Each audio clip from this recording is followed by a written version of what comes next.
Classic Restos is proudly brought to you by Shannons Insurance, where you can sign up for the Shannons Club, and Penrite Oil, offering technical assistance 7 days a week.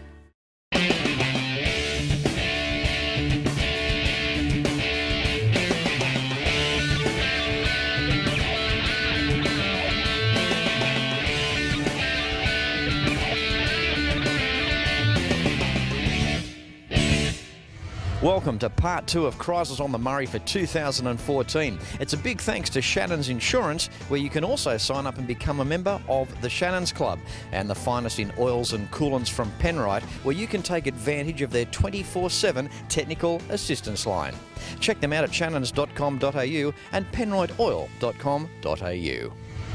On last week's episode, Jason told us how he drove his 1978 CMGLX all the way from Perth, WA, saving the car from being scrapped.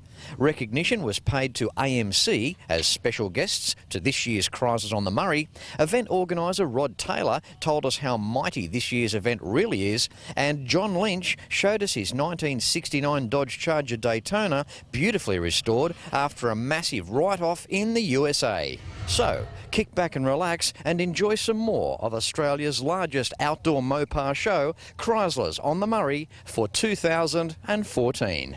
Well, we're starting today's episode with a very special lady. How are you, Kath? I'm good, thanks, Fletch. How are you? Good, thank you. Good. You're here with your gorgeous 1962 S-Model Valiant.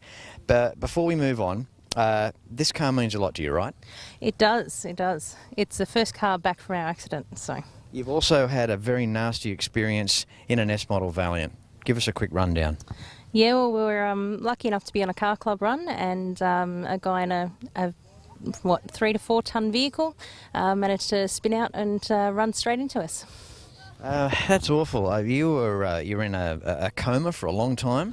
I was in a coma for about 2 weeks, and then gradually started to wake up from that, and then was in rehab centre for 3 months. Wow. So, do you remember much of the accident? Absolutely none of it. So that's probably one of the good reasons why I'm back in an S model now. So I don't remember the accident, but yeah, it's certainly something to think about. So. You've still retained that smile. You've got this magnificent positive attitude, which is just so good.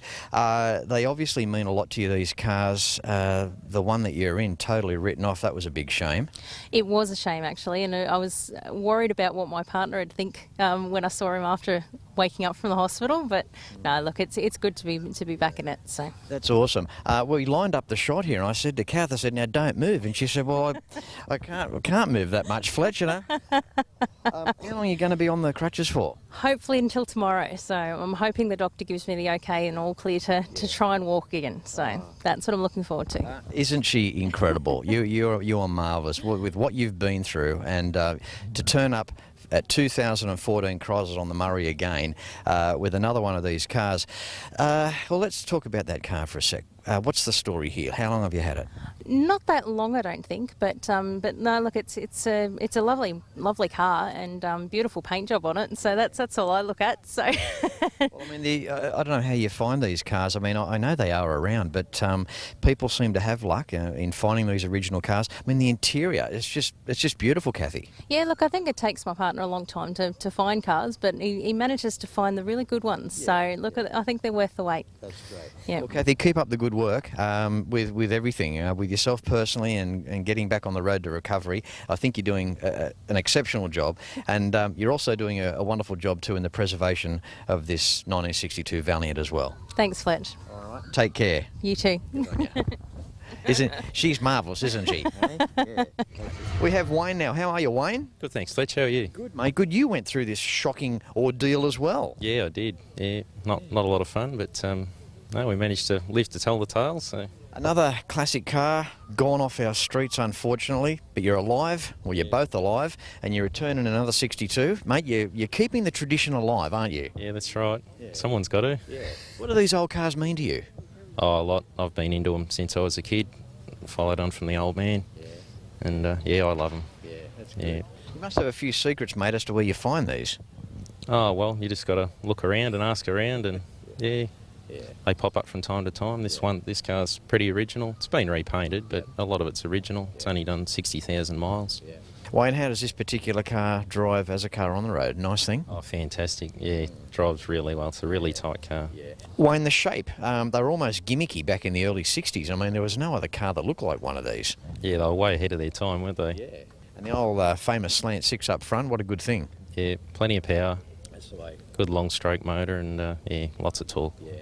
Good on you, mate. I'll let you get back to it, mate. Good to catch up. Thanks for turning up, mate. Thanks, Fletch. Yeah. Thanks very much. No worries. Our hobby has a serious side, and just having had the interview with Kathy is also a very serious reminder. Always try and keep your wits about you when you're driving, always obey the speed limits, and never think for a second that something cannot happen. And apart from the S-Model Valiant, I'm so pleased that this segment showcased a happy ending. I hope you're really enjoying this week's episode of Classic Restos, part 2 of Chryslers on the Murray for 2014. Of course, it's a big thanks to Shannons Insurance and Penrite Oil. Back with more after this.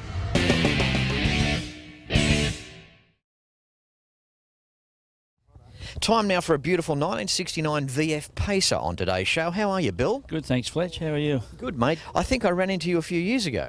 Yeah, we were talking. We were up at a car show at Tamworth, and yeah, you spoke to us up there, and yeah, it was good. It's a credit to you, Bill. The Pacer still looks absolutely fantastic. Have a go at this car. We've got original documentation here. We have brochures back from the day. It's a stunning car. It really is.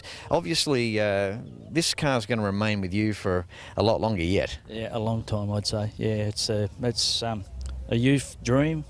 And it's one of the family. Yeah. Tell us the rundown, Bill. When did you get it? I've brought it 5 years ago this November. My son actually found it advertised in Cairns, and we looked at it. He got some photos, and we went to Cairns, looked at it, and we decided we'd buy it, and we brought it home. Yeah. I got it trucked home, just started cleaning it up, and one thing led to another, and next thing it ended up like this. Yeah. I mean, there's just nothing like when a car is restored like this. I mean, possibly better than when it left the factory. The attention to detail, you've got the time. We've got more time to put into these cars than what the manufacturers did.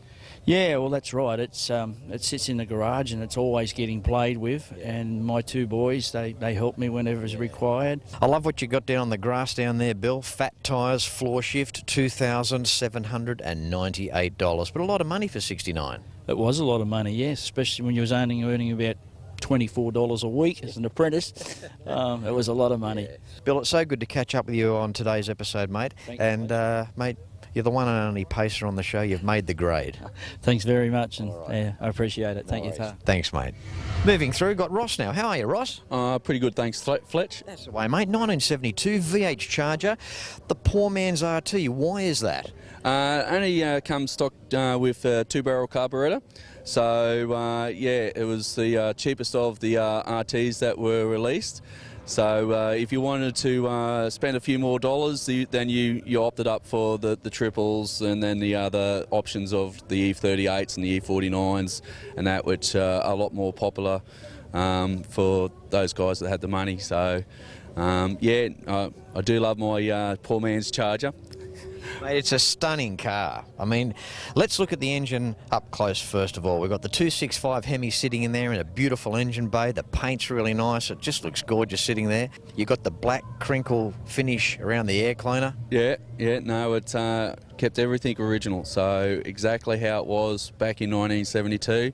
When the resto was done on it, so that was one of the key things for me, was keeping it exactly how the car originally came with. So a car like this, that is so important because it shows when you walk up to it for sure. Looking in the interior, the beautiful high back bucket seats, just everything is just so nice. Yeah, they certainly are. I grew up getting around as a little kid in the back of a Charger, so. How cool would you have been? Oh, no, I absolutely loved it. Once you get into the back seat of a Charger, that sort of thing, and you get taken for a drive, you're hooked. You're hooked for life. So, when you're a little kid, you're in the back seat of the Charger, and then when you got a bit older as a teenager, you're in the back seat as well, huh? Oh, I don't know about that. There's not much room in the back seat, mate. I love the colour too. Is it Alpine White? Yeah, it is Alpine White. So there was only 8 of them released out of the 1,300 RTs that were made in '72. So there was only 5 of the Alpine sold to the general public. So Leo kept the other 3 for racing. Interesting too with the black stripe theory, with selling it back to the public. What's the go there? Okay, well, when they raced them, the race car drivers had different colour coordinations for their cars. Some had sky blue, others with a mustard yellow and that sort of thing. But for cost-effective, just doing straight black, so when you bought the car, it was a lot better for Chrysler just to sell all the RTs with the black striping. So it was more costing rather than sort of having multiple colours that try and do with those striping. So These are cool. You've done things right. I mean, the V8 is such a nice shape. Got the driving lights in the grille as well. Really nice. Mate, thanks for coming on with this car. I bet you just feel so good owning it. I know it means a lot to you. oh yeah, I get a smile every time I drive it when I take it out. So yeah, no, I do. I love the car and it's a lot of fun just driving it. Good on you, Ross. Well, thanks for having a chat, mate. Thank you, Fletch. This here is the Department of Toiletry. And I can see why it's such a self-standing unit all on its own. It's an office block you don't want to go into. At the end of the day, you don't go in there. You don't do it. You don't go in it. You don't go in it. It's got its own weather system in there. You don't breathe it in. Special guests to Chryslers on the Murray for 2014 are the AMC group of people. How are you, Ray? Good, thanks, Fletch. You're Well, right. you nearly forgot who I was, didn't you? Now, look, you've got a 1968 car here. Tell us the story on that. It's number 21 of 90 that was built in AMI in South Melbourne in 1968. There was more built in 69, 70, a couple of those down the line here a bit, 69s and 70s. This is number 21. The one alongside us is number 46. They were built in AMI. They were twice the price of Monaro in 68, price of a Jaguar or something like that. But they're just a great car and they're really coming on now. It's quite interesting, isn't it? The history of the American independence. It is really. The cars actually come out in CKD form, of course, and were built in there. They weren't manufactured like a Holden or a Ford here, but they were made, assembled, and you call them made in Australia. Ray, two-door cars are well powered. What do you got lurking under the hood? That's only 343. There was a 290, 360s and 390s. Right. But in Australia, as far as I know, there was only 343s and 360s made. Well, I mean, in Australia, in the late 60s, to have 390 cubes in a performance car, boy, that was getting up there, wasn't it? Yeah, 68. Yeah, well, the thing started in 68, with the Holden Monaro and the Falcon GTs. And the war was on. It's still going on, but never mind. Well, good on you, Ray. Thanks. It's nice to see an original car like this too, with the build number, original interior as well. Have you had the car long? It's been painted. Yeah, I've had it 7 years. 7 years, yeah. I won't sell it. No. I love it. Yeah. Good on you, mate. We're getting a lot of attention here today. Yeah. Keeps you young, eh? It does, right? When you get to 74, mate, you've got to be have some interest. Mate, 74 years of age, 343 cube, AMC. Good on you, mate. Thanks a lot, Fletch. Thanks, Ray. Good on you, mate. Thank you. How'd you like to be travelling to the United States of America? Or perhaps you may be contemplating a Fletch tour, experiencing some of the largest car events in the world, along with private car collections and auto museums as well, through Carlisle events in beautiful Pennsylvania. Then a return in August to the Motown city of Detroit for the sensational Woodward Dream Cruise. If you can picture yourself on one of these tours, go to classicrestos.com.au and click on the Fletch Tours link for more information. Back with more in just a moment.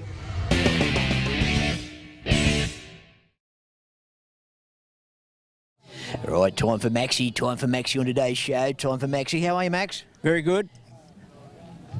Fletch. Jeez, delayed reaction, mate. Yeah. Hey? Now, you're 71. I am 71, yes. Going on 72. Mate, looks like there's no stopping you, Max. Oh, well, I hope not. Now, we've already had a charger on today's show, but the reason that Max has made it to the episode is because he's all the way from Tasmania. Now, we're not going to hold that against you, Max, but I reckon it's a splendid effort on your part. Yeah, well, I swam over, brought the car behind me. Well, I'm just thinking you must have really good door seals. Oh, very good, mate. Yeah, me and me mate We put it all together and we made sure the seals was pretty good because that's what we intended to do. Maxie, on a serious note, you've done a full resto to this Charger. You've done a very good job. Yes, we did. 2 years. My mate next door, he's got an E38 and he was working away and he used to weld all weekend and I'd grind all week. Jeez. A lot of blokes would love to be able to grind all week. Yeah, right. Max, thank you so much for coming from all the way from Tasmania, mate, and being a part of Cros on the Murray for 2014. Thank you too, Fletch. Good on you. Okay. Thanks, mate. Okay, we've got Alan now. Alan's got a 1922 Dodge. Have a look at this. How are you, Alan? Good, thanks, Fletch. That's the way, mate. Tell us, I'm intrigued for the history of this vehicle. Right, when I was 10-year-old over at Elmore, I saw this as a utility and I wanted Dad to buy it for me and he wouldn't. And David John Murphy from Runnymede bought it brand spanking new. He was a bachelor all his life. And it was rather special because it's got headlights all chrome and the radiator grille and things on it are chrome. And he eventually died and left it to his nephew. And we bought it off his nephew in 1981. And it took us 8 months to restore it. It had been cut down, shunted down into a utility. And we built it back into a car in 9 months. 2 of us working on it till very late at night. And we had to make the back doors on it, and the back mudguards are made out of 5 different mudguards, and the back tub came out of the Murrumbidgee River full of bullet holes and rust, and we rebuilt that back up to what it is today. Yeah, well, if you need a part, just go look for it in the river, right? That's something right. Yeah. Alan, this must be an incredibly emotional car to you. It is. We've done just over 24,000 mile in it since it was restored in 82 in car club rallies. I've been over Mount Hotham from the bright side twice and once from the other side, and it'll cruise all day long at 45 mile an hour.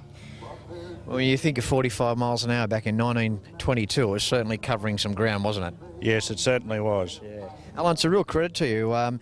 This is something that must be like a limb to you. It just must mean so much. I mean, since the age of 10, you've known about this vehicle.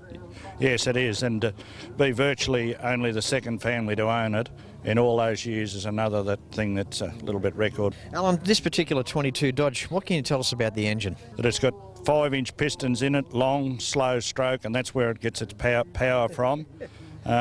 Used to do 14 mile to the gallon, and we put an SU carburettor on it off of a 1952 Morris side valve Oxford, and we now get 22 mile to the gallon out of it. It's incredible. Some of these early side valve engines, their displacements were huge, weren't they? They were, and that's where they got their power from, with very low revs. Amazing. Alan, really great catching up with you. Thank you for sharing a little bit of history with us about this car. It's, I think, probably one of the oldest vehicles here at Cros on the Murray for 2014. Yes, it is, and the Chrysler next door is 1929, so it's by 7 years the oldest car, but as you're probably aware, Chrysler bought Dodge out, but this is where it all started, where all these cars here on display started from. Absolutely, mate, absolutely. Good on you, Alan. Thanks again, mate. Pleasure. Yeah, this guy here is in charge of his own company. They're a bit quiet over Christmas, so he put on a skeleton staff. Yeah. Coming towards the end of the Chrysler on the Murray event for 2014, we have Elise. How are you, Elise? Hi, Fletch. I'm good. How are you? I'm great. It's good. I've got a story to tell you, actually. Yes? Do tell. It's actually your fault. I'm being blamed for something. Hit me with it. It was your fault. A couple of years ago, I actually met you at the Bendigo Mid-State Chryslers show. Mid-State Mopars, yep. And I bought a couple of hubcaps, and you said something like, typical woman, start from the ground up with your hubcaps. Did I say typical woman? Something like that, yeah. No, you were quite sweet, very sweet. And I said, no, smart woman, buying the hubcaps and you'll get the car. And, well, lo and behold, I got my beautiful Valiant Charger. So, wow. Yeah. Good for you, so. Encouragement. So what model, what year? Yep, she's a 1974 VJ. Charger, 770. Are you happy with it? More than happy. Look at you, you seem overwhelmed. I am. I still can't believe I've got it, actually. I still can't believe it. I've been saving for 6 years. 6 years. I've loved them since I was a teenager, and finally got one. Good for you, Elise. Thank you. Isn't she sweet? That is so nice. Well, thanks Thank you. Oh, thank you. Comes with the job. But at least thanks for letting me know that, because it's inspiration. I mean, to do Classic Restos and for people to see the cars and, I guess, plant the seed to thinking, yes, I would like one of those, and then you hear it firsthand, it makes it all worthwhile. It does. And I love your show. My partner and I watch it every week, and just the enthusiasm, yeah, love it. Thanks, Elise. Thank you very much. Thank you so much, Fletch. Yeah.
Well, what do we say? Chryslers on the Murray for 2014, Australia's largest outdoor Mopar show. And it's a big thanks to Rod Taylor and the Albury-Wodonga Chrysler Club. What an event. Keep in mind that classicrestos.com.au is the website that you need for the DVD boxed sets of the show, along with other Classic Restos merchandise. The link to find out more information on a Fletch tour, and as to how my major sponsors can help you as well.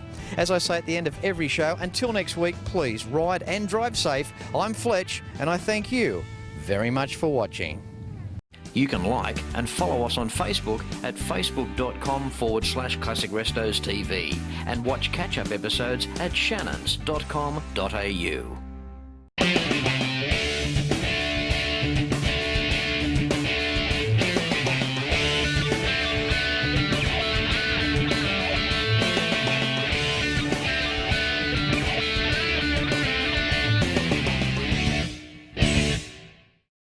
Classic Restos is proudly brought to you by Shannons Insurance, where you can sign up for the Shannons Club, and Penrite Oil, offering technical assistance 7 days a week.